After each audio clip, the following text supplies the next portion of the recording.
poderá o oceano ser fonte de energias limpas e renováveis? Queria só recordar que este nosso painel tem tradução simultânea em inglês e para aqueles que nos acompanham online, neste caso concreto através do Zoom, pedia que colocassem as vossas questões, os vossos comentários no Q&A. E, sem mais demoras, vamos dar aqui início às hostilidades e gostava de perguntar, em meu e em nome do Bernardo Ivo Cruz, que comigo vai moderar esta sessão, uma pergunta primeiro genérica para todos e depois vamos ver como é que esta conversa flui, dado que estamos a falar de oceanos, isto vai fluir tudo lindamente, com certeza. Poderão os mares oferecer soluções viáveis e sustentáveis para gerar energia para o planeta e de que forma? E ninguém me leva a mal se eu passar a palavra aqui à Assunção, que está aqui à minha direita, e acho que também seria, se vocês concordarem todos, tratamos todos pelo primeiro nome, acho que é a forma mais fácil de pôr isto em marcha. Assunção. Muito obrigada, Raquel. Queria começar por agradecer o convite para estar aqui convosco nesta reflexão. É um gosto para mim estar num painel notável. E muito rapidamente, respondendo à questão que colocas, o desafio, ou os grandes desafios da humanidade têm no oceano soluções. E este desafio energético tem também grandes soluções no oceano. Podemos estar a falar do alimentar ou podemos estar a falar da água potável e a resposta seria a mesma. Mas olhando para a questão da energia, penso que todos hoje temos consciência de que há um caminho para fazer, mas já há muito caminho feito. Nós já temos, a nível global, e já temos em Portugal, com um projeto piloto, que fez o seu caminho, que provou bem, que passou para uma fase pré-comercial, que certamente vai depois escalar, relativamente às renováveis offshore, neste caso eólica. Há trabalho feito na academia, e aqui o António certamente tratará sobre isso, há muito tempo para procurar outras formas, ondas, marés, correntes, mas também a biomassa, cada vez mais. Portanto, há um caminho grande para explorar, que está a ser feito ao nível das universidades, também já ao nível de algumas empresas, e, portanto, eu penso que nós temos no oceano condições de responder ao desafio energético global. Complementarmente, com certeza não vamos conseguir fazer toda a energia que o mundo precisa no oceano, mas uma boa parte pode provir de fontes renováveis oceânicas e eu acho que Portugal tem muito oceano, muito espaço para poder ajudar a essa transição. Muito boa tarde a todos, muito obrigado pelo convite, é também um grande gosto estar aqui e poder dar a minha contribuição. E em relação a esta pergunta eu diria que sim, já foi dito que sim, mas eu vou talvez reforçar com alguns números. O consumo anual de energia, não estou a falar de energia elétrica, de energia, toda a energia no mundo é da ordem dos 140 mil terawatts-hora ano. Este número não vos diz nada, a mim também não me diz muito, mas eu a seguir vou dizer qualquer coisa que já ajuda a situar.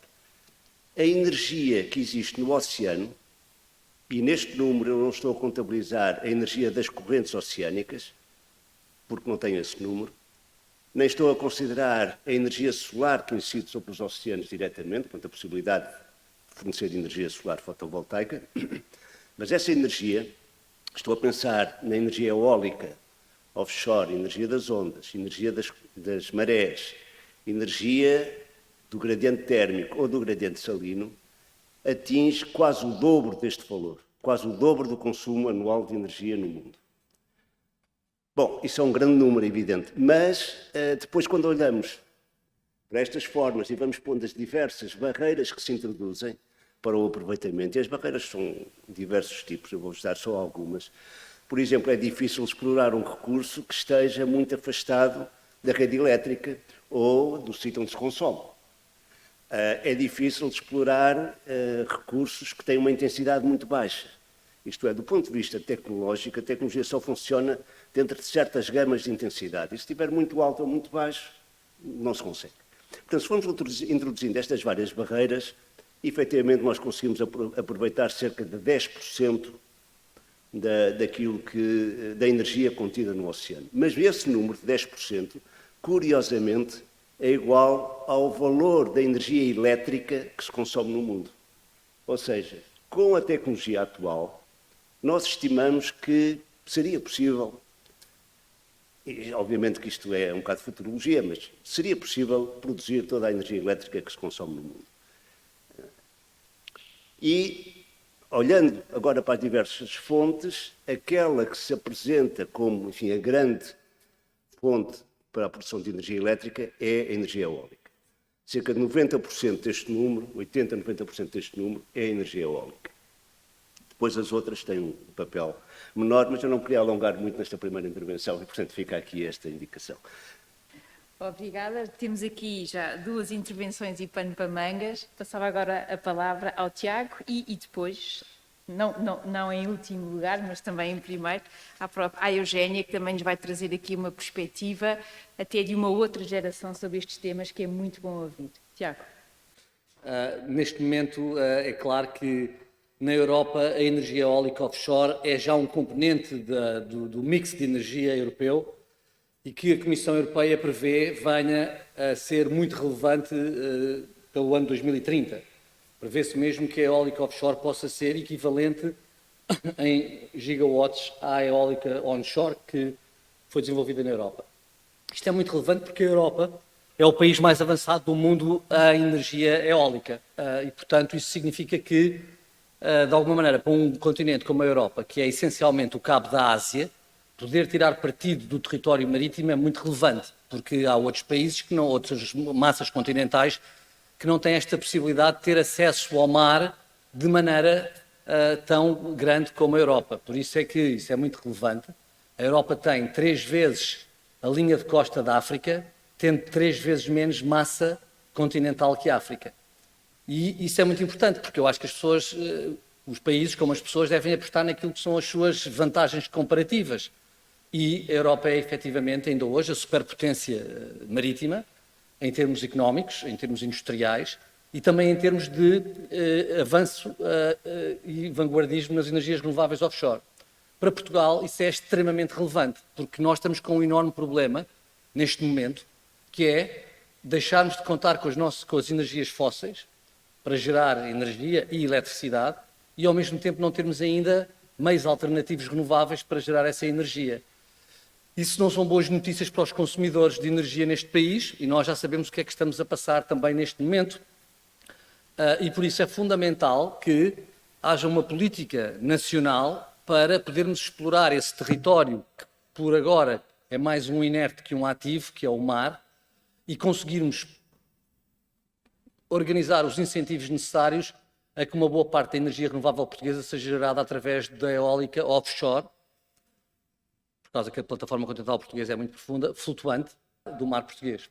Acho que sim, tudo o que disseram que faz todo o sentido em termos de, e é a energia eólica a que produz maior quantidade até o momento, porque também foi a que já teve mais desenvolvimento e investimento também, não é? E acho que as outras áreas de possibilidades de energia que poderemos ter do oceano, seja a energia das ondas, a energia das marés, que o facto de sermos esta costa e sermos um país marítimo, podíamos também dar uso e tentar aproveitar nesse sentido. Agora, eu acho que também é muito importante haver um pensamento de como é que vamos, como o António mencionou, o transporte da energia é algo muito complexo, não é? E antigamente, antes de termos esta inovação tecnológica, sem esta tecnologia, tínhamos até moinhos de maré nos vários caudais dos rios, foi algo que foi descontinuado, mas de alguma forma trazia essa fonte energética local, não é? E eu gostaria de conseguíssemos inovar, ou seja, com investimento na ciência, nas universidades, como a Sansa falou, e no apoio aos investidores, não é?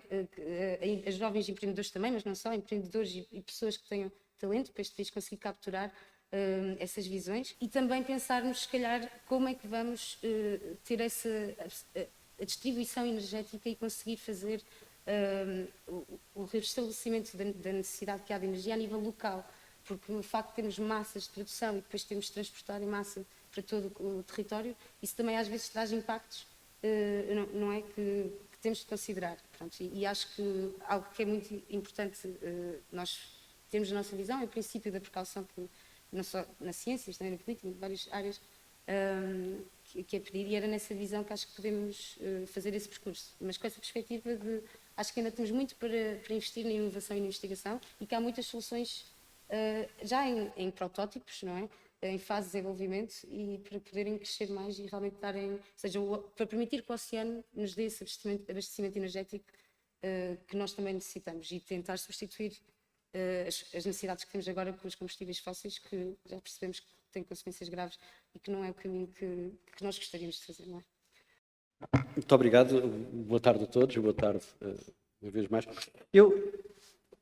Dos dois painéis que nós já tivemos esta manhã sobre esta questão, uma matéria que é recorrente, quer dos apoiantes das energias renováveis, quer das empresas mais ligadas às energias fósseis, é a intermitência das energias renováveis.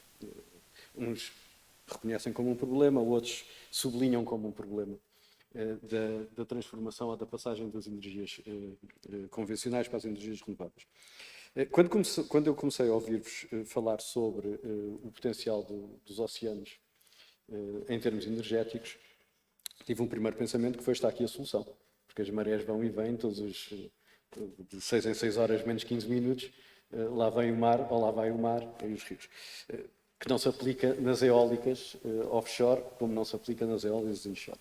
Eu gostava de pegar naquilo que a Eugénia acabou de dizer e perguntar quão longe estamos nós, tecnicamente, de poder ultrapassar a questão da intermitência das energias alternativas através das energias, nomeadamente das marés, ou outras energias que os oceanos nos permitam garantir um fornecimento constante de energia sem termos que resolver a questão prévia, que é como é que armazenamos a energias renováveis de origem intermitente. Obrigado. Essa é uma questão, obviamente, muito interessante, que não tem diretamente a ver com aquilo que estamos a falar aqui, que é a energia no mar. Mas, focando na energia no mar, temos de dizer o seguinte: há uma fonte energética no mar que é a segunda maior a seguir à eólica, embora seja muito mais pequena do que a eólica, que é a energia das ondas. A energia das ondas não é muito irregular, contrariamente àquilo que se possa pensar. Não é, porque as ondas são geradas pelo vento. E as ondas que nós vemos aqui, que os surfistas gostam de surfar, são ondas que são geradas entre a Groenlândia e a Irlanda. E são geradas numa dada altura e depois demoram 5 ou 6 dias a chegar cá. E elas chegam cá sem perder energia. Portanto, nós, quando elas são geradas, sabemos que 5 ou 6 dias estão cá. E como resultam de uma interação durante muito tempo e grandes extensões entre o vento e o mar, elas, durante esse período de tempo, são muito estáveis. Portanto, eu hoje, se for um site qualquer e me disser vai haver ondas na Caparica, não sei o quê, e vai mesmo, daqui a 4 ou 5 dias elas estão lá. Porque elas já existem, não estão a ser... A previsão é da chegada. E a chegada das ondas é um fenómeno que está conhecido há dezenas de anos, há mais de 2 séculos, penso eu. Portanto, esse problema em relação às ondas não se coloca. É que, de facto, uma fonte muito estável, muito previsível, não quer dizer que haja energia das ondas quando nós precisamos dela, que é outra situação, mas não tem a ver com a falta de previsibilidade ou com a questão de ser estável ou não ser estável. Já em relação ao eólico, já é mais variável, de facto. É mais variável num intervalo de tempo curto, mas todos os dados, pelo menos aqueles que eu tenho conhecimento, mostram que o regime eólico em terra, no mar não há ainda experiência suficiente, mas o regime eólico em terra é muito mais estável, por exemplo, do que o regime hídrico. Ou seja, pode não haver energia quando nós queremos, mas em média anual ele está lá. E não falo nas outras, nas correntes marítimas ou nas marés, etc., porque não tem expressão em Portugal. Depois, se tiver tempo, explico um pouco melhor, mas não vale a pena considerarmos isso no nosso mix energético, porque não tem condições para dar algum contributo significativo. Portanto, como é que isto se resolve? Bom, isto resolve-se de diversas formas, não há uma única solução. Seguramente na armazenagem, e nós já temos uma boa capacidade de armazenagem no país com as barragens. Estão a ser desenvolvidos outros meios de armazenagem, nomeadamente o hidrogénio, e nomeadamente o hidrogénio armazenado no fundo do oceano. Porquê? porque no fundo do oceano as pressões são maiores e, portanto, é mais fácil de conter as altas pressões, mas muito mais importante do que isso é que debaixo de água não há oxigênio e sem oxigênio não há explosão de hidrogênio. Portanto, do ponto de vista de segurança, é muito mais interessante. Há depois outras vias que são uma das quais penso que vai acontecer num futuro não muito longínquo, provavelmente não nesta década, mas posteriormente, que é as interligações elétricas. Um projeto que os chineses lançaram de fazer a interligação de este para o oeste. O que é que isso significa? Significa que se nós tivermos uma rede de alta tensão, muito alta tensão, que ligue, enfim, Portugal, que está num extremo, à China, que está no outro extremo, nesses, não sei se são 10 mil quilómetros, há sempre alguém a produzir energia. Há sempre alguém a consumir energia. E estas redes são redes na China, por exemplo, já há uma rede com 4 mil quilómetros de comprimento que transfere a energia com uma perda de 1%, ou 2%, ou 3%, uma coisa assim sem significado também. Portanto, essa via vai ser uma via que vai ajudar imenso a esta questão da intermitência. E depois também, se houver, enfim, redes que liguem de norte a sul, eu que estou a falar do hemisfério norte para o hemisfério sul, a variabilidade sazonal também tende a desaparecer. Portanto, há aqui várias formas de olharmos para isto. Nós temos que perceber é que o sistema energético está, de facto, em transição. Quando nós falamos em transição energética, não é um chavão, é uma realidade. Há aqui outra mensagem que eu gostaria de deixar, é que é um sistema muito caro, que demora muito tempo a alterar e que tem custos. E todos nós temos que pagar esses custos. Pode ser mais o governo a entrar com o dinheiro, ou primeiro as empresas, mas vai chegar a nós. Seguramente vai chegar a nós e temos que aceitar isso como algo que é fundamental para termos enfim, um mundo com um clima mais controlado.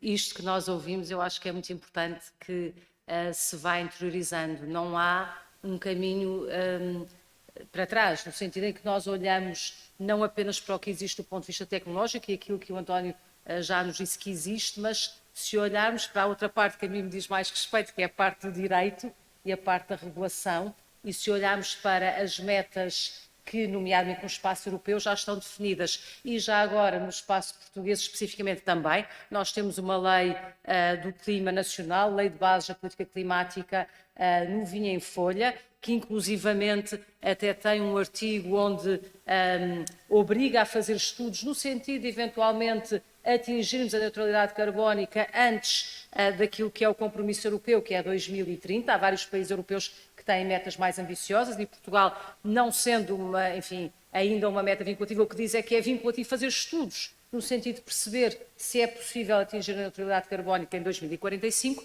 e significa que esta transição vai mesmo acontecer e vai acontecer porque a autovinculação, pelo menos destas se quiserem, destes atores políticos e soberanos que é Portugal e que é a União Europeia no seu contexto. Como é que vai acontecer? Eu acho que depende muito da tecnologia, de qual é que está mais preparada, qual é a mais fácil, qual é a mais acessível, qual é que tem menos perdas. E nessa parte o que nós sabemos hoje é que, de facto, a eólica offshore provou bem, não só noutras partes do mundo, mas em Portugal, numa plataforma flutuante para mar profundo, que é diferente das outras que nós vemos, aquelas florestas de torres eólicas lá em cima no Mar do Norte, elas estão no fundo do mar, a nossa não, é diferente, porque o nosso mar é muito fundo, e isso também foi uma evolução muito significativa que pode agora ser escalada e ser exportada para outros lados. Há aqui um ponto muito importante que eu acho que é um caminho muito interessante, que é o hidrogênio verde, o hidrogênio azul, se quiserem, produzido a partir, lá está, das eólicas no mar, que no fundo vão produzindo e injetando na rede quando a rede precisa e quando a rede já não precisa, aproveitam o excesso para produzir o hidrogênio e armazenar o hidrogênio, que depois aí pode abastecer de outra forma também todo um conjunto de atividades, e estou a pensar, por exemplo, na atividade do shipping, que pode beneficiar muito dessa também transformação. Portanto, eu acho que o ponto é a tecnologia dir-nos em cada momento o que é possível fazer e a que ritmo, mas a regulação ajuda a impulsionar isso mesmo e depois o financiamento e os fundos, que sim, que no limite estamos sempre todos a pagar de alguma maneira ou de outra, mas já agora podemos pagar de maneiras mais eficientes, dirão também qual vai ser o caminho escolhido ou os vários caminhos escolhidos e eu acho que Portugal tem aqui já um trabalho muito bom feito e pode ser mais ambicioso e andar mais rápido e aproveitar. Se a Europa tem, de facto, países com um grande mar, Portugal tem aqui, sim, uma responsabilidade e uma oportunidade acrescida, porque comparando o que é o nosso território emerso com aquele que é o imerso, portanto, correspondente ao oceano, nós estaremos a falar de 90% e muitos por cento de mar, mesmo sem contar com a extensão da plataforma continental. Sim, eu queria um bocadinho continuar a complementar o que foi dito, e acho que eu gosto muito de fazer este apogeu deste novo território que é o mar e dele ser um ativo para esta exploração de energias renováveis, e queria dizer que essencialmente por 5 razões. Uma primeira razão, porque nós, sendo um país bastante avançado a nível europeu em termos de eletricidade gerada através de energias renováveis, nós somos um dos países com maior, digamos assim, desenvolvimento de eólicas onshore, o que torna mais difícil cada vez mais continuar nesse caminho, porque às tantas, not in my backyard, não é assim? E, portanto, há uma penetração já muito grande da eólica onshore, o que significa que temos de começar a olhar para outras áreas. Por outro lado, eu estou seriamente apreensivo e preocupado com este movimento que estou a ver aqui a ocorrer em Portugal e com os leilões do fotovoltaico em megas parques fotovoltaicos de 1000 hectares, que é, para mim, um profundo absurdo do ponto de vista do que é outros valores que estão em causa, principalmente a paisagem, que é um dos últimos ativos que nós temos do nosso capital natural e que, com estes parques de forma tão maciça, será posta em causa. Eu digo mesmo que estamos a assistir a um processo de industrialização da ruralidade portuguesa, o que é um erro que nós iremos pagar caríssimo mais à frente, porque hoje em dia um dos grandes valores dos países é o capital natural. E esse capital natural é aquilo que cada vez mais vai atrair visitantes aos países e nós somos capazes de pôr isso em causa, mesmo em lugares onde, durante 30 anos, o Estado subsidiou outra economia, outro tipo de setor económico, como, por exemplo, o turismo rural. E que é posto em causa por decisões, digamos assim, mais precipitadas. E por isso o mar ainda se torna mais importante. Um segundo elemento porque o mar é importante, primeiro porque temos pouco espaço em terra. O segundo elemento que o mar se torna mais importante é porque, como há bocado o António indicou, os consumidores portugueses estão na costa. E nós trazemos o vento do Marão. Ora, se nós tivermos eólicas aqui na nossa plataforma continental, nós trazemos o vento do lado de onde estão os consumidores. Mas a segunda vantagem, a terceira vantagem, é não apenas a proximidade, mas o facto de, se nós tivermos estas eólicas flutuantes a uma determinada distância da costa, mais de 5 milhas, o impacto visual é mínimo ou nulo. O que também é muito relevante face ao que são os impactos que eu acabei de referir, por exemplo, do fotovoltaico. A outra vantagem, também que o António já indiciou, é que o vento no mar é muito mais constante que em terra. E o projeto que Portugal desenvolveu de energia eólica flutuante, o chamado Windfloat, que a Assunção referiu, mostrou que há muito mais horas de vento no mar do que há horas em terra, o que é outra vantagem competitiva, comparativa, para desenvolvermos esta energia no mar e não em terra. Finalmente, uma outra que também contribui muito aqui para as vantagens e para a economia de escala é que nós hoje em dia, a tecnologia permite fazer turbinas de 8 ou 10 megawatts, que em terra não é possível fazer, porque o gigantismo da estrutura e das pás cria muito mais impactos visuais e sonoros, sendo que no mar isso é possível fazer.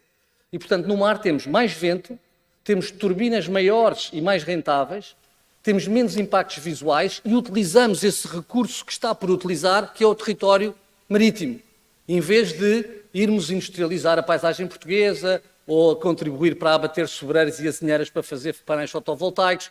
E, portanto, é aqui que é importante refletir e é importante criar uma política de incentivos. Vai-se dizer, é mais barato meter painéis solares no campo alentejano do que... É mais barato, principalmente enquanto não estabelecermos as interligações, enquanto não investimos nas infraestruturas. Mas essa é uma outra conversa das interligações que o António referiu e que para nós é fundamental e que estamos a assistir neste momento na Europa a uma corrida às interligações. Quando a Assunção era ministra e o Presidente da República visitou a Noruega, já se discutia nessa altura, os noruegueses estavam a começar a discutir com os britânicos fazer a interligação entre a hídrica norueguesa e o sistema elétrico britânico. Essa ligação, não sei se já está concluída, mas se não está, está praticamente em vias de se concluir. Isto significa uma ligação entre dois países que não tinham qualquer tipo de ligação.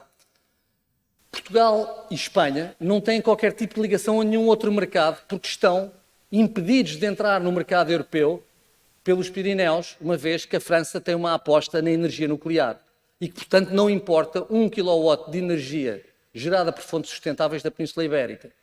Por isso, uma ligação entre Espanha ao Reino Unido, que é a zona, digamos, era onde seria mais curto, digamos, fazer essa ligação entre Santander e Plymouth, porque são as duas pontas mais próximas entre a Península Ibérica e as Ilhas Britânicas, permitiria não apenas nós podermos gerar energia renovável para um país que é cronicamente deficitário de energia, como o Reino Unido, como por causa que o Reino Unido já está ligado ao Benelux, conseguir chegar ao coração do mercado europeu de consumidores de energia.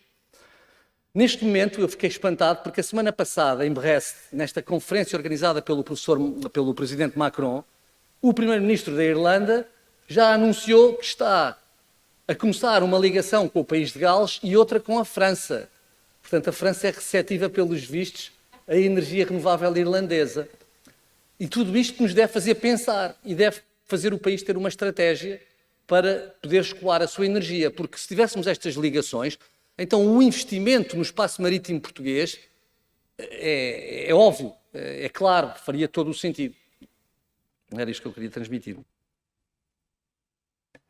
Eu gostaria só de acrescentar que mais a perspectiva também de essencial que é termos uma perspectiva de economia circular, ou seja, esta evolução que houve também da energia eólica, também acho que muitos de nós já vimos o quanto há agora também cemitérios das eólicas e tudo dos resíduos que vêm. Eu acho que é muito importante, à medida que fazemos esta evolução, que quando fazemos o design destes produtos, pensemos em toda a vida desses produtos, mesmo depois de terem a vida útil que estamos a desenhá-los para, não é? Isso foi algo que, quando começámos neste investimento, não foi tão pensado, e agora temos este desafio, mas eu acho que os desafios são exatamente o que podem chamar para a inovação, não é? E se há esse problema agora, é para encontrarmos uma solução em termos de materiais. E outra em relação ao armazenamento da energia. Armazenamento, isto não é toda a minha área, eu estudo biologia marinha, mas do armazenamento indica-se sempre que precisamos das baterias, não é? E mesmo para construir estas tecnologias, há uma série de minérios que temos em necessidade para esta tecnologia, desta tecnologia de energia verde, não é? Que se tem dito. E isso é a parte não tão verde, não é? A parte menos ecológica, muitas vezes, que tem um maior impacto. E agora está esta luta e corrida, pronto, de algumas empresas, alguns países, para minerar o fundo do mar, com esse argumento, não é? Para termos os minérios que estamos agora a usar em demasia, o consumismo e a evolução tecnológica em exagero, para conseguirmos fazer esses passos. Só que tem riscos enormíssimos, não é? Que pode ter riscos de dizimar ecossistemas que nós ainda não conhecemos e milhares de espécies que ainda não conhecemos. Porque menos de 2% está descrito, não é? Do mar profundo. E eu acho que por aí também, ou seja, acho que esta revolução energética tem de ir muito aliada à visão da economia circular, para atingirmos os Objetivos de Desenvolvimento Sustentável que a Associação mencionou, de 2030, que está quase, não é? E também à reciclagem, ou seja, nós já temos imensos minérios na nossa sociedade, na nossa economia, em muitos produtos, e muitos estão em cemitérios, não é? Digamos, em aterros. Sim. Mas acho que precisamos de descobrir estas formas de como reintegrá-los nesta construção da nova tecnologia que também estamos a fazer, porque para darmos estes passos de acordo também com a capacidade de recursos que temos, não é? Porque estamos também a querer gastar, se calhar, em demasia para a relação com o que temos disponível para já, e temos de fazer esta gestão, porque no fundo, em termos de energia, nós estamos aqui a falar da fonte energética do oceano. Todo o nosso planeta, todo o sistema global e toda a vida vive com estas trocas energéticas, não é? E nós somos a espécie que quer mais energia e se calhar não está a fazer uma gestão tão adequada. Pronto, se calhar há algumas espécies que podem dizer isso em relação a nós, não é? Com os impactos que elas estão a sofrer. E acho que é um bocadinho essa visão que acho que era importante nós começarmos a ter, de perceber, ok, sim, nós precisamos de energia, mas há toda a energia neste planeta e temos de perceber como a utilizar sem dar esse impacto e sem destruir e sem retirar a energia que outros seres também utilizariam, não é? Pronto. Grande Eugénia. Vai parecer combinado, mas eu não combinei isto com a Eugénia. A minha próxima pergunta tinha a ver justamente com os materiais, os minérios, as terras raras, ou seja, este tipo de minérios que são utilizados nas turbinas e na produção das turbinas, também levam aqui, ou podem levar, a uma alteração das relações internacionais e desta geopolítica que existe em tudo o que nós fazemos. Ou seja, nós temos estado a falar muito dos combustíveis fósseis, que têm uma geopolítica própria, têm uma realidade geográfica própria, mas também aqui, quando discutimos estas ideias das energias alternativas ou mais limpas, eu gostava de vos perguntar o quão limpas elas devem ou podem ser, que vai aqui um pouco ao encontro desta preocupação da Eugénia.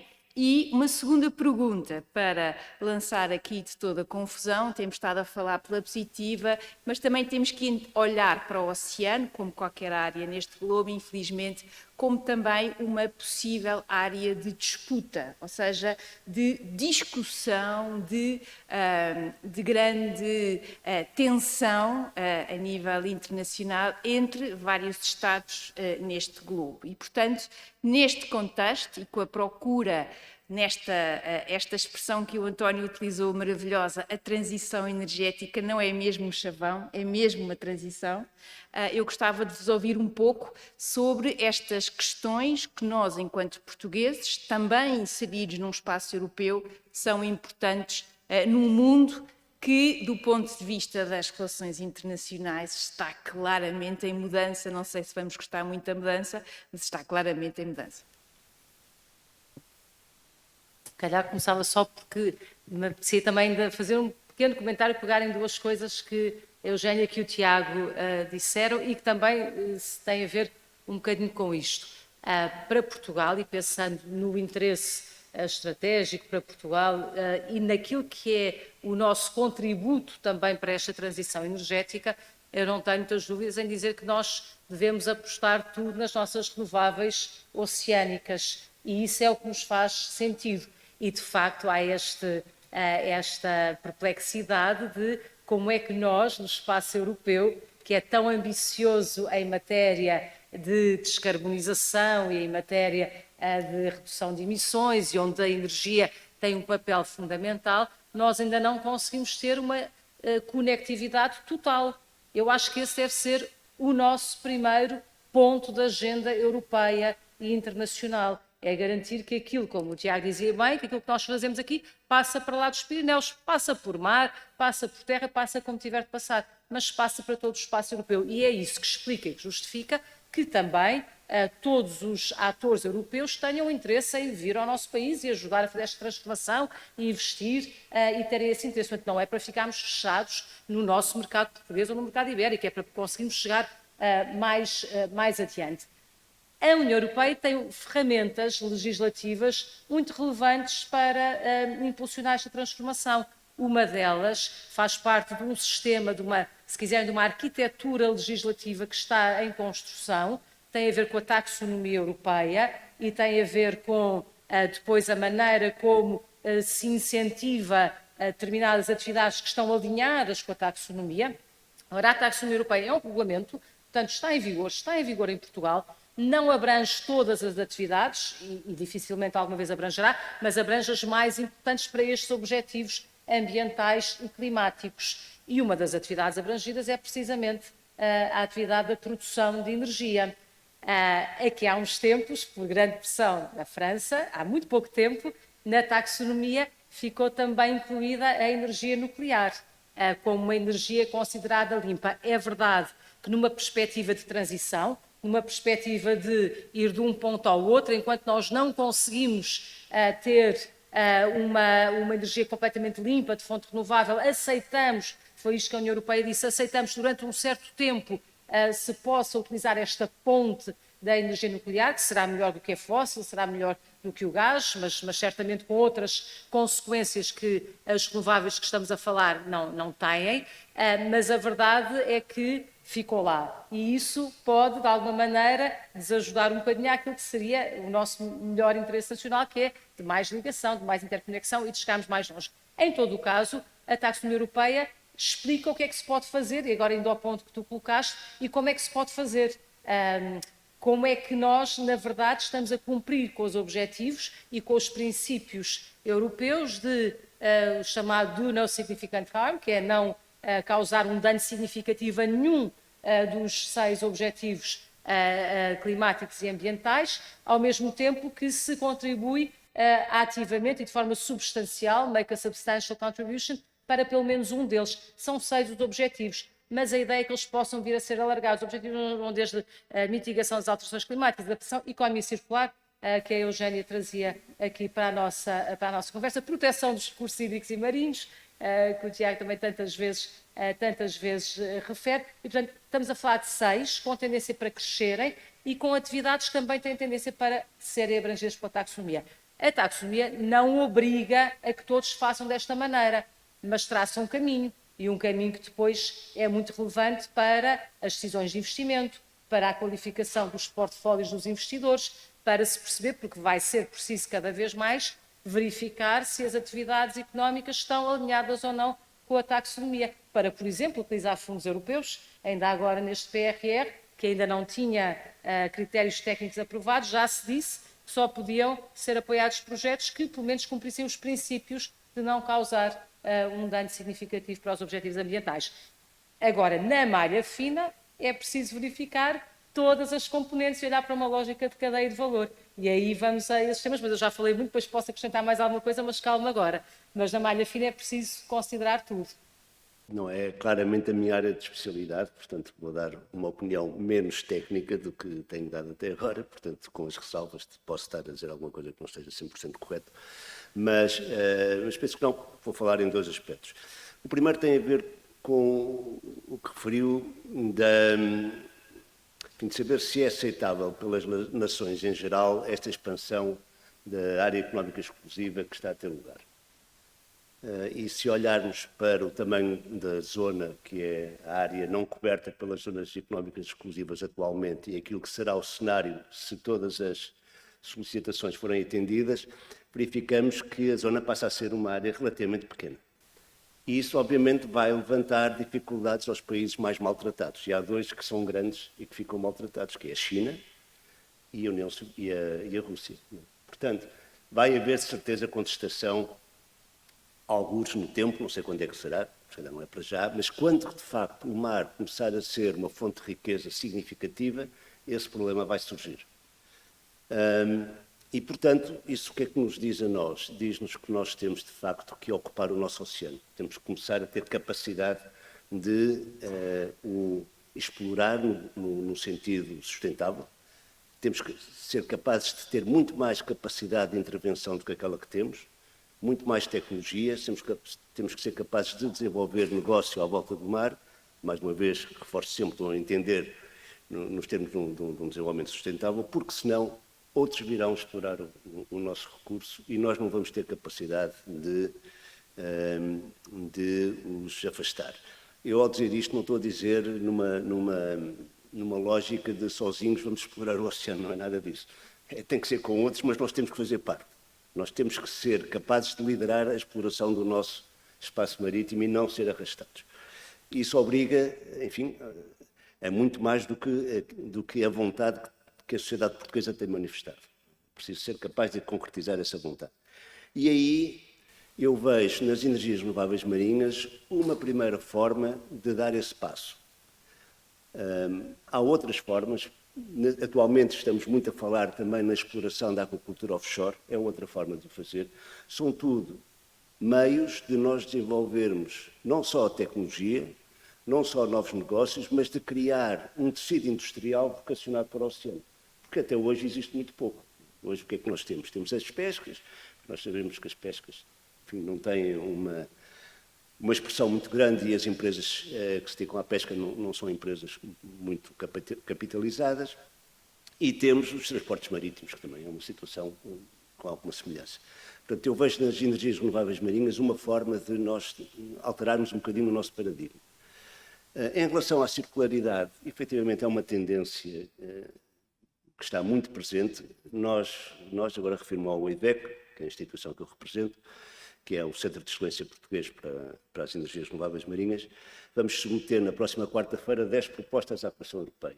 Eu penso que em todas elas aparece essa questão do Life Cycle Assessment, portanto, a necessidade de olhar para para o desenvolvimento da tecnologia e perceber como é que nós conseguimos criar aqui a circularidade, como é que nós conseguimos, de facto, garantir que fazemos as coisas com um preço ambiental mínimo.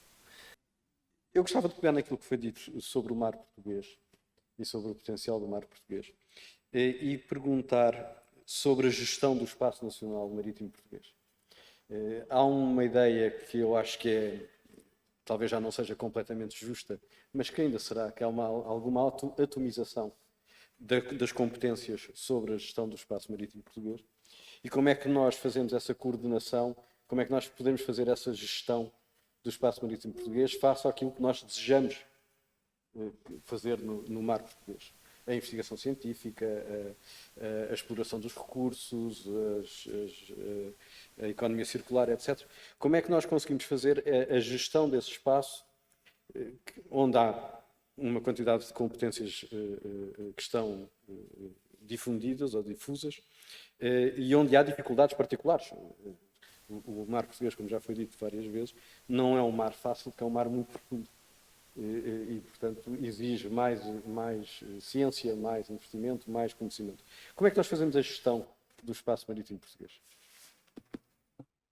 Portugal foi pioneiro na aprovação de uma lei de base de ordenamento e gestão do espaço marítimo. Isto aconteceu em 2014, no Parlamento Português, com 2/3 do Parlamento a aprovar esta legislação, portanto, um largo consenso nacional, e aconteceu numa altura em que ainda nem sequer estava aprovada a Diretiva Europeia sobre o ordenamento do espaço marítimo. Portanto, eu acho que deve ter sido das poucas vezes em que nós transpusemos à avant la lettre uma diretiva europeia sobre esta matéria. E isso posicionou-nos com a tal ferramenta, o António falava e dizia, não conseguimos fazer o uso do mar, a exploração sustentável do mar sozinhos, isolados, porque é preciso muito capital e é preciso muita tecnologia e é preciso empresas com grande robustez, mas nós devemos e conseguimos fazer uma coisa que é planear, gerir e fazer as escolhas de forma que seja clara, de forma que seja previsível, que crie segurança jurídica para que todos aqueles que querem fazer parte deste processo de desenvolvimento saibam com o que é que contam e como é que contam. Essa legislação está aprovada, depois teve um decreto-lei em 2015 de desenvolvimento e está a funcionar. E uma das coisas, Raquel, tu há pouco perguntavas a competição no espaço, estavas a pensar numa lógica, atuar em uma lógica de relações entre países e, no fundo, tensão e medição de forças a nível global. Mas isso a uma outra escala também pode acontecer e é isso que o Estado, a administração pública, ouvindo todos, em processos participados, em que todas as entidades e todos os interesses também em terra sejam devidamente concertados, possam perceber para cada espaço, para cada momento, o que é prioritário, onde é que nós queremos apostar e que sinais é que queremos dar.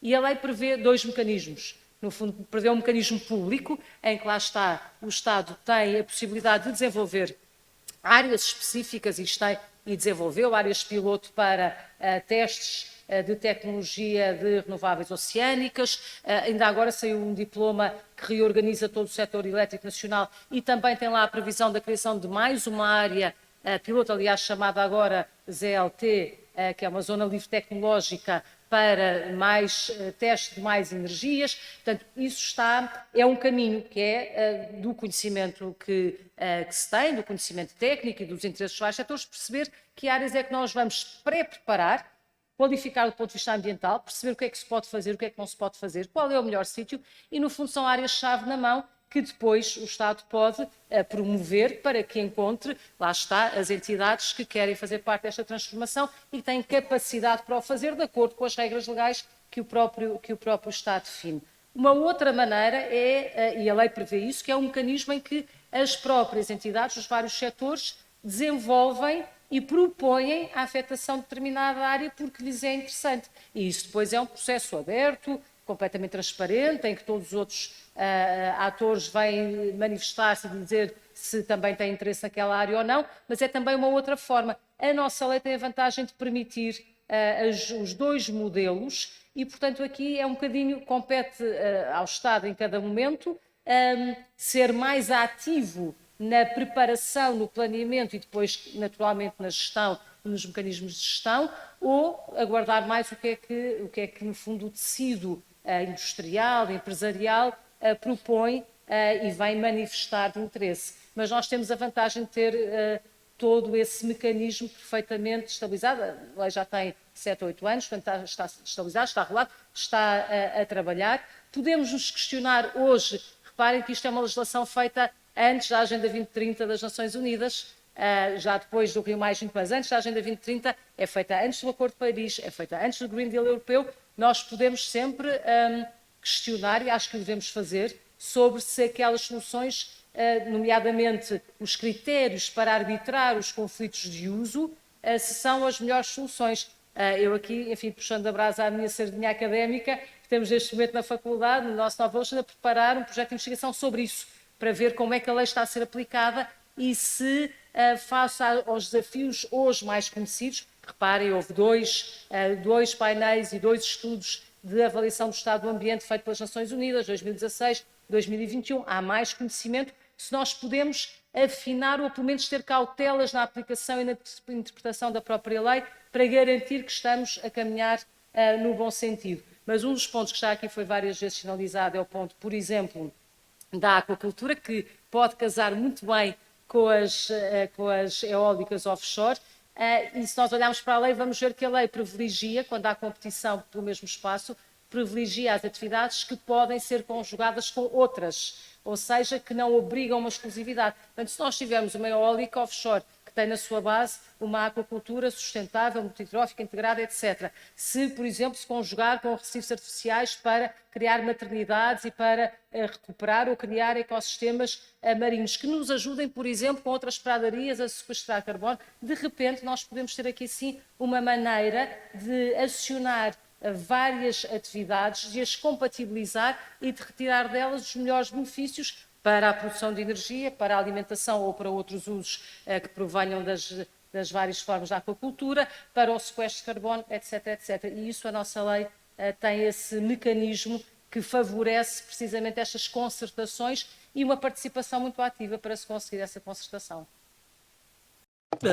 Sim, eu queria se calhar então aqui referir um aspecto que é a questão das opções políticas sobre aquilo que queremos fazer com o mar em Portugal, mas dizer que concordo com a Assunção, nós fomos precursores, aliás, relativamente à própria diretiva do Ordenamento Espacial Marítimo Europeu, e hoje em dia, obviamente, que impunha-se atualizar essa lei, porque muitas coisas aconteceram, como disse a Assunção, entre a publicação da lei, entre a entrada em vigor da lei em 2014 e hoje, e por isso fico muito contente que seja um trabalho que possa estar a ser desenvolvido na Escola de Direito da Universidade Nova, porque a regulação, eu tenho um bocadinho aquela ambição de que, eu trabalhei na Comissão Europeia, e a Comissão Europeia essencialmente é uma entidade reguladora, e percebi através da Comissão Europeia que efetivamente a regulação pode mudar a economia e pode mudar as coisas no terreno, e Portugal podia dar, nestas áreas da sua ligação ao oceano, grandes saltos em termos de regulação, e um deles agora seria conseguirmos atualizar esta lei, que fomos precursores na Europa, e que julgo que ainda poucos países nos seguiram. Portanto, é algo que é uma ferramenta essencial. Mas depois, em cima da ferramenta, temos que ter, digamos assim, a capacidade de, em termos políticos, saber o que são as nossas prioridades. E aí eu chamo a atenção, principalmente, para o trabalho que a Comissão Europeia fez nestes últimos 3 anos, naquele Conselho de Missão para restaurar os oceanos e a água, que é um dos 5 conselhos de missão da União Europeia, ou como eles dizem, Mission Boards, e em que um é sobre os oceanos, que produziu um relatório que se chama Relatório Estrela do Mar 2030, Mission Starfish. A Comissão Europeia gosta sempre de ter assim uns nomes infantis para, de alguma forma, identificar e diferenciar os produtos que produz, mas nesse documento explica onde é que deve estar a economia do mar da União Europeia nos próximos 10 anos e claramente separa o trigo do joio. E isso para Portugal é muito importante, porque nos debates em Portugal continuamos muitas vezes a falar da economia do mar, metendo lá tudo e não metendo nada. E, portanto, é preciso termos uma concepção estratégica de para onde é que vai o mundo, para onde é que vão os mercados que vão atrás do mundo, para onde é que vão os consumidores que vão atrás dos mercados, para que nós possamos, neste século, produzir coisas que efetivamente as pessoas queiram comprar. E para isso tenhamos mais produtividade na nossa economia, porque vamos produzir coisas que têm mais valor, porque irá haver mais procura. E na área do oceano, esse documento Estrela do Mar 2030, o Mission Starfish, diz claramente que as hipóteses estão na energia e a grande aposta é na energia eólica, como tivemos aqui a discutir, estão nos transportes marítimos, porque os transportes marítimos hoje são uma grande parte do problema da carbonização do planeta, da emissão de gases poluentes, mas se investirmos em novos meios de propulsão para os quais existe tecnologia na Europa, a Europa é a caixa forte, digamos assim, da engenharia naval do mundo e, portanto, nós temos as soluções na Europa, nós poderemos fazer com que aquele meio de transporte que é o energeticamente mais eficiente, que é o meio de transporte marítimo, possa vir a ser parte da solução, possa ajudar a descarbonizar a economia europeia. E a terceira grande área é da alimentação. E eu digo também aqui da área da alimentação porque essa é das principais, digamos assim, é dos principais dilemas que a espécie humana se defronta. Nós precisamos de alimentar 10 mil milhões de pessoas em 2050, isso significa 30% a 40% mais de proteína, e se nós formos produzir essas proteínas como produzimos hoje, nomeadamente através da agricultura tradicional em terra, lá se vai Paris, porque essa agricultura é altamente carbonizante e, portanto, nunca conseguiremos cumprir Paris.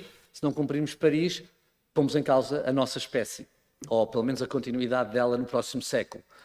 E por estas razões todas, é ainda mais importante esta aposta muito clara, e eu gostava muito que deste painel ficasse muito claro que Portugal tem aqui uma ferramenta tecnológica extraordinariamente importante, são estas plataformas eólicas, offshores, flutuantes, e que nos permitiriam, de alguma maneira, ter acesso a essa área do mar que nós não temos hoje.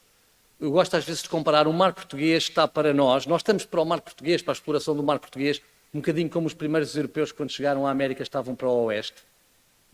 Ficaram todos ali primeiro, ali na costa leste, até começar, digamos assim, aquela colonização do oeste que foi tão controversa em tantos aspectos, mas que não deixou, digamos assim, de desenvolver aquela área também. E nós temos um bocadinho esse problema. E, através destas estruturas, como a Assunção disse, podem acoplar a aquacultura com energia, nós podemos estar a contribuir para colonizar a nossa zona marítima, que neste momento é um inerte, como eu digo, porque nós temos um recurso natural e se não o exploramos ele é um inerte. Está debaixo de terra, não está ali.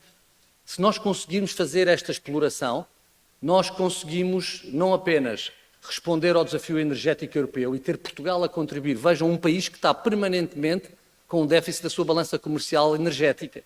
Um país que é tão afetado internacionalmente pelas flutuações de energia, podia se tornar pela primeira vez na sua história um exportador de energia. Por um lado. Por outro lado, poderíamos desenvolver muitas dessas proteínas que os europeus vão precisar e que nós poderíamos produzir através, principalmente, da aquacultura multitrófica ou da aquaculturas de bivalves e de algas, que não exigem carbono, que não exigem, pelo contrário, retiram carbono do oceano porque crescem com esse carbono. Mas poderíamos até ter plataformas eólicas offshore que produzissem algas para biocombustíveis na sua base. E, portanto, servíamos duas medidas, porque, como sabem, vamos sempre precisar de combustíveis líquidos, sejam transformados através do gás, do hidrogênio ou do que for, porque não deixa de ser, é importante haver um energy mix e ter outras fontes de rendimento. Por isso, o que eu queria era que houvesse em Portugal esta aposta, digamos assim, primeiro nestas ligações, nas tais ligações elétricas.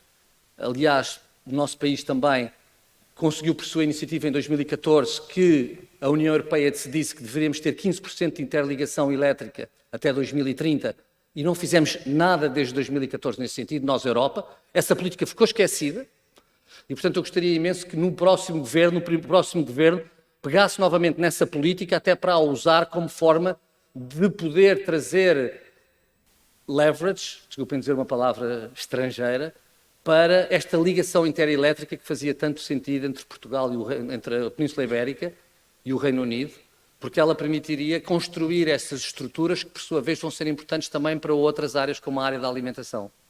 Eu pessoalmente gostava que Portugal fosse líder na conservação marinha e eu compreendo o sistema económico em que nós estamos inseridos e como é que sobrevivemos e percebo todas essas questões, mas eu acho que, na minha perspectiva pessoal também, e eu penso também, para mim também, esta pandemia, e acho que, de forma geral, as pessoas estarem também fechadas em suas casas e tudo, pode ter destacado isso para mais pessoas, do valor, como o Tiago mencionou há pouco, também do valor da paisagem, dos valores naturais do nosso país. E eu acho que para conseguirmos ter esta evolução de economia e de energia e do território marítimo português, mas ao mesmo tempo manter o seu valor natural, é preciso haver um investimento muito maior em termos de investigação e na ciência em si, porque é a ciência que vai dar a primeira análise, não é, em termos do que temos, em termos de ecossistemas e dos impactos e do que pode ser alterado. E eu acho que nessa perspectiva falta muito investimento como primeira, inserir os cientistas nas diferentes vertentes da sociedade, nas empresas, nos meios decisores políticos e tudo mais, porque acho que isso é algo que mudaria muito a nossa abordagem de gestão, de decisão e de execução destas mudanças para a transição energética que nós precisamos agora. Primeiro queria dizer que estou absolutamente de acordo com a Assunção. Eu penso que o nosso sistema jurídico está bem. De outra forma, não é aí que está o bloqueio. Onde eu sinto que está o bloqueio é nos dados. Nós não temos dados sobre o nosso oceano. E isso é grave em todos os aspectos e até neste do negócio que falamos há bocado. Nós somos frequentemente solicitados por empresas que querem vir para Portugal, desenvolver, a maior parte delas nesta fase ainda é teste de turbinas, novas plataformas eólicas, e também empresas que querem mesmo vir desenvolver parques já comerciais. E a conversa começa por correr bem, mas chega a um ponto em que corre mal. É quando eles me perguntam, então o que é que há aí de dados? E eu tenho que usar a minha mais, trabalhada capacidade de simulação para os entreter mais um bocado, porque de facto não há dados nenhuns. Não há dados nenhuns. Eu vou-vos dar um exemplo. Há 4 ou 5 anos atrás estive a trabalhar com uma empresa norueguesa interessada em desenvolver a aquacultura offshore em Portugal, para salmão. Um projeto que agora até é conhecido, com Jerónimo Martins. E eles perguntaram, então, mas como é que é a temperatura da água em Portugal? Eu disse, olha, a temperatura da água à superfície de facto é um bocadinho quente, mas e eles perguntam, então e em profundidade? A profundidade deve ser melhor. E então e que dados é que há? Vocês não vão acreditar. Só havia uma medição do perfil de temperaturas que era em Leixões, se não me engano, entre 98 e 99, qualquer coisa desse género, em que, de facto, durante 11 meses tinha medido o perfil de temperaturas em profundidade. Tirando esses dados que estavam publicados pelo hidrográfico, não havia mais dados. Nós não sabemos. E sabemos hoje que, de facto, Portugal tem uma temperatura ótima para produzir salmão, se as jaulas estiverem submersas no período em que a água está quente. E, portanto, temos aqui um filão que pode ser muito interessante. Mas não havia dados. E quando as empresas me perguntam, elas estão muito interessadas em ir para Viana do Castelo, porque em Viana do Castelo há o Windfloat Atlântico, o parque, e há um cabo da REN que ainda tem uma capacidade de ligação suplementar significativa. Eles perguntam, então, o que há aí de dados sobre os fundos do mar? Porque os fundos do mar são importantes, porque eles precisam de saber como é que fazem a ancoragem das plataformas. E a ancoragem, o sistema de ancoragem depende do tipo de solo. A colocação de cabos elétricos no fundo do mar depende do tipo de solo, etc. Que informação é que há? Não há. Os únicos, quer dizer, eu quando digo não há, não estou a dizer que não haja alguma coisa. Há publicado alguma coisa, mas não é suficiente para desenvolver qualquer projeto de engenharia, nem sequer para fazer uma análise de investimento ao projeto. Isto, pode-se meter aqui dinheiro ou não se pode meter aqui dinheiro? Não há. As únicas entidades que têm foi a EDP, quando fez o parque, que foi lá medir a seu custo, e, portanto, que tem os dados para ela e, naturalmente, não os dá, porque aquilo é uma vantagem comercial, portanto, que a empresa não dá, e a REN também. Neste momento estou a negociar com a REN e penso que as coisas vão ficar bem encaminhadas para que esses dados possam ser servidos para utilização em projetos de ID, mas não há dados. Não há dados e, portanto, quando chega aqui uma empresa e diz eu quero fazer um investimento em Portugal, ela a primeira coisa que tem que fazer é ir fazer medição de dados. Mas sabem quanto é que custa? Não quer dizer que seja esse o nível de investimento que é necessário para fazer uns estudos preliminares. Mas isto leva-me agora ao segundo tema que eu queria desenvolver aqui nesta pequena intervenção. Para um parque eólico offshore, o levantamento de dados geofísicos, geotécnicos, atmosféricos e oceânicos, é um investimento que anda à volta de 1 milhão de euros por quilómetro quadrado. O Estado não tem dinheiro para pagar isto. Mas, obviamente, podia fazer um trabalho de casa que era uma caracterização mínima que permitisse, de facto, perceber onde é que é possível colocar parques eólicos ou parques de agricultura, outra coisa qualquer, e, com isso, apoiar, precisamente, os planos de ordenamento de espaço marítimo, que até agora são feitos aqui deve dar. Isso não é suficiente. E agora queria, enfim, entrar num outro tema que tem a ver com isto, e que tem a ver com uma pergunta que seguramente há de estar no ar, que é como é que nós podemos compatibilizar os parques eólicos offshore com o ambiente, etc. E eu queria vos dizer o seguinte, houve um relatório publicado no verão passado por uma série de biólogos marinhos a nível europeu, um dos meus colegas no EIVEC também participou, que concluía que um parque eólico marinho, para as comunidades bentónicas,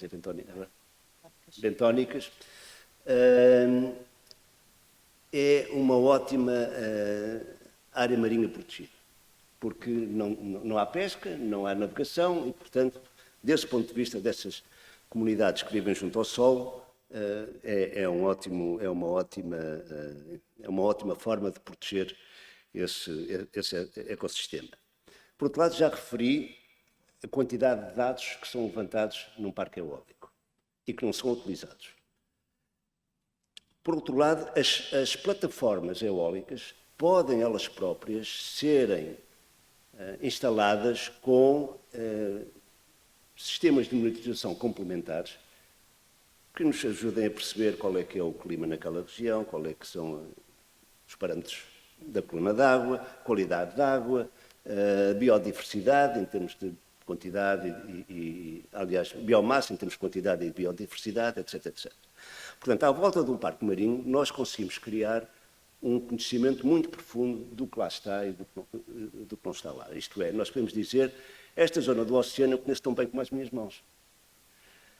E agora, juntando a aquacultura de algas, com capacidade de absorção de CO2, de produção de biomassa, a aquacultura de bivalves, que essencialmente o que fazem é filtrar a água, portanto, melhorando a qualidade da água, nós conseguimos criar riqueza, matéria-prima, conseguimos criar postos locais de trabalho e conseguimos criar um ecossistema mais favorável às comunidades, enfim, aos peixes que, enfim, que naturalmente procuram aquelas águas.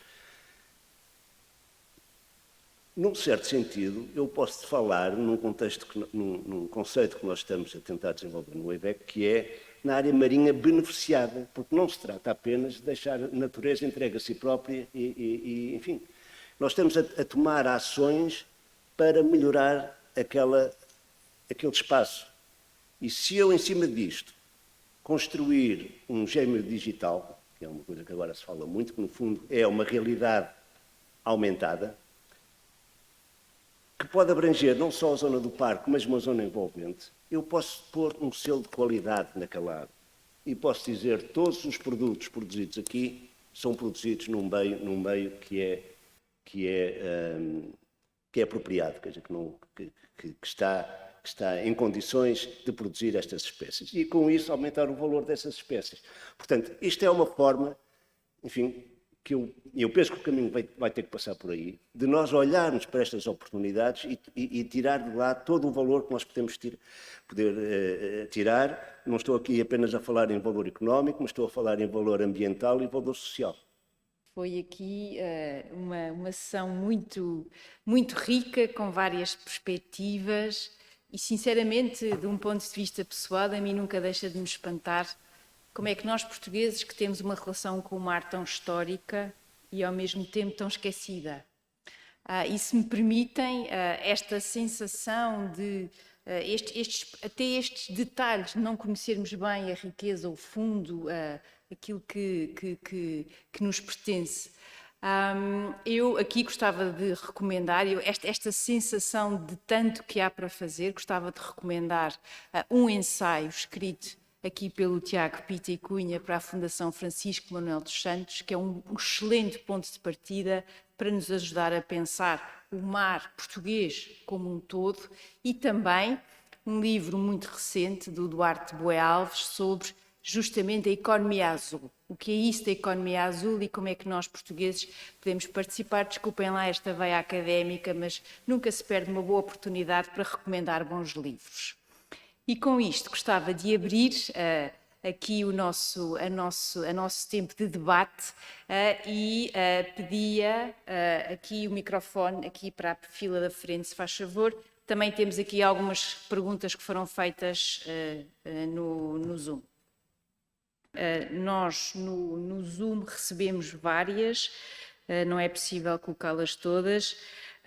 Desde logo, uma pergunta que tinha a ver com, tendo em conta a escassez dos recursos hídricos e aquilo que se prevê ser uma escassez que se vai acentuar, como é que vemos as hipóteses ou o potencial de todo o processo de dessalinização? Essa era uma pergunta.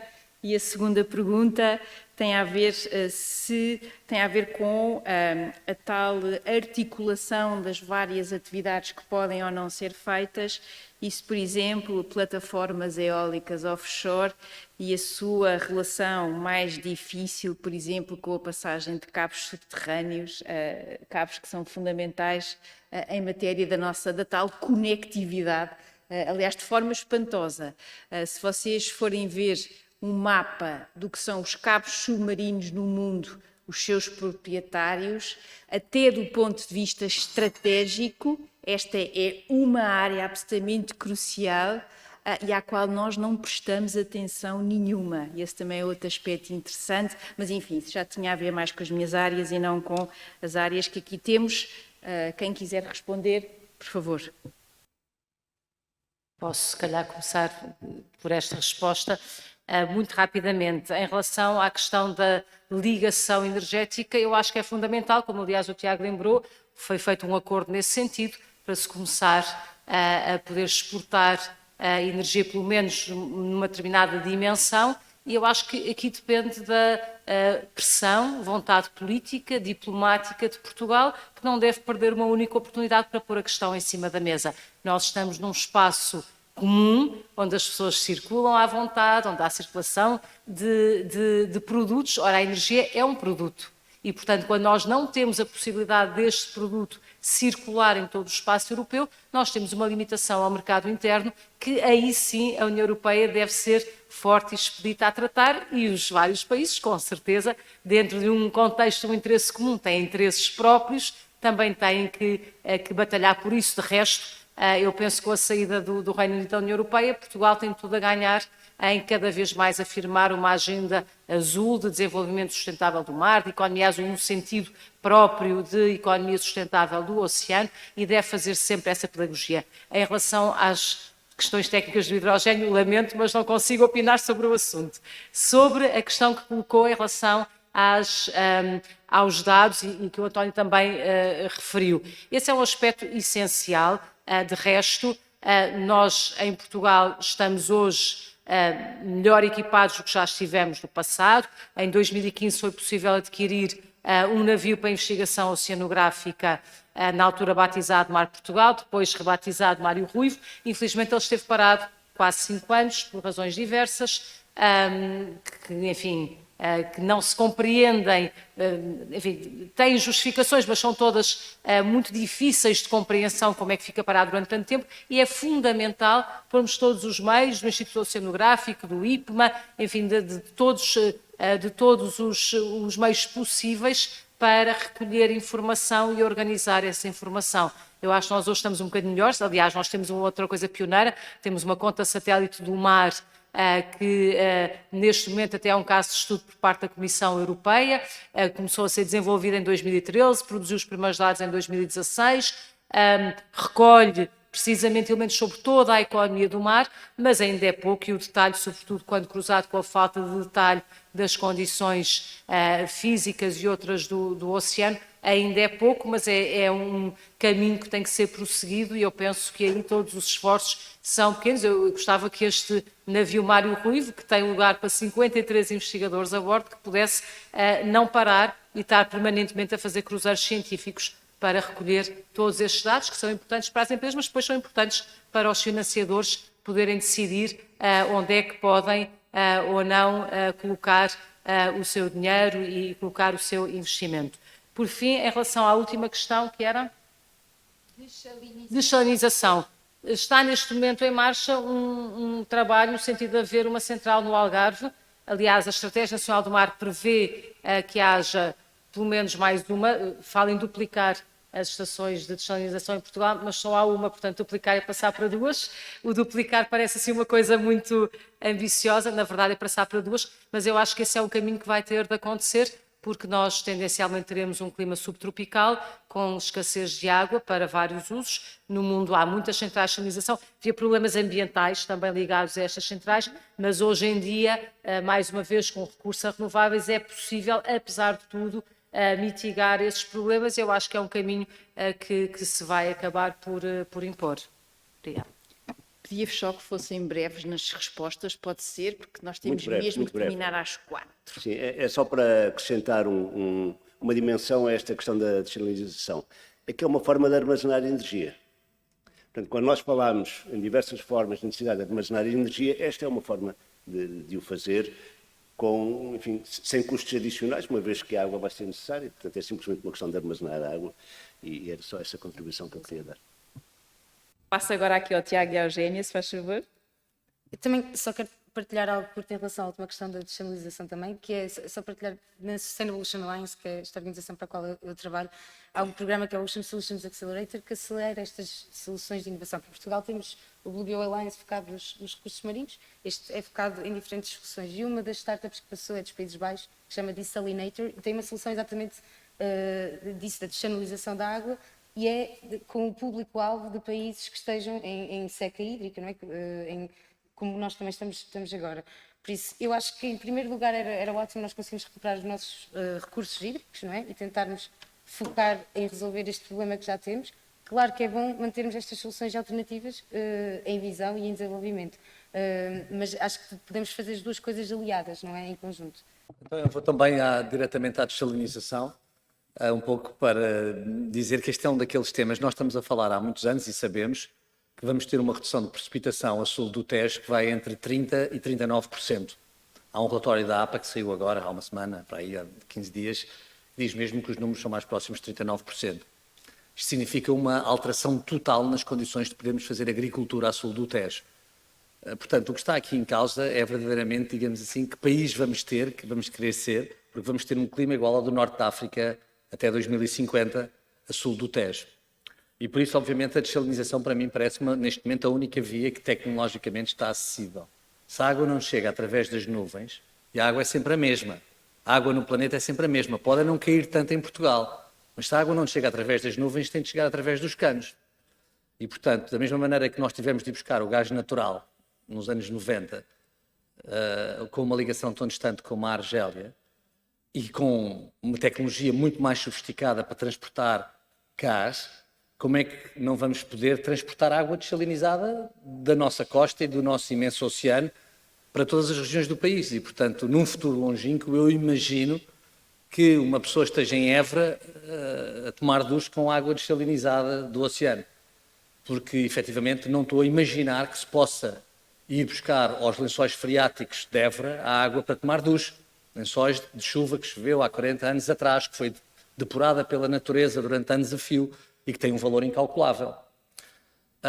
Obviamente que o debate ainda não está aqui, digamos assim, a desalinização não faz parte, com exceção do que foi indicado pela Assunção no Algarve, que é a zona mais sinistrada do ponto de vista da escassez hídrica.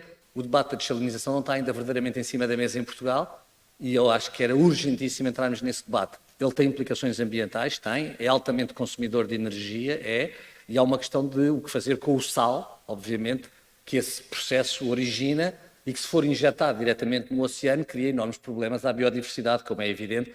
Há um deserto, o Mar Morto, que é o Mar do Sal, não tem vida.